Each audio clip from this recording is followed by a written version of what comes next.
ways here. If there's anything that the Chinese and the Russians and the Egyptians have shown us in the last 10 years, is you can use it just as easy to clamp down. So you're familiar with the Twitter revolution in Egypt, I'm sure. If you remember the first phase of that, the military decided they did not like the Mubarak clan. So they were hands-off versus the protesters, and the protesters used the internet and Twitter and cell phones to organize and ultimately overthrow the Mubarak regime.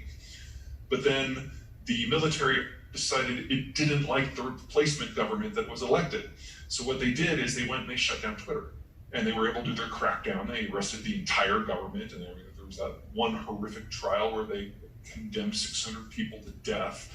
And now it's basically a one-party state with complete information lockdown. Well, the Russians came in and like, hey, that was really cool. You did that. How did you do that? And so the Egyptian generals showed the Russians, well, we have these two cables that come into the country, and that's the entire internet connection to the outside world. We just cut them.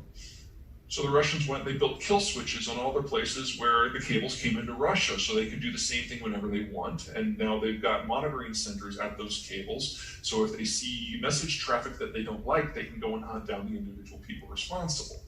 The Chinese, of course, have amped that up to the next degree, where now they've even forced cooperation with companies like Google, so that if they see messages they don't like, they're automatically tagged by algorithms and sent to the Chinese security services, complete with the physical location for where the message was sent from, so a team can just go arrest the person.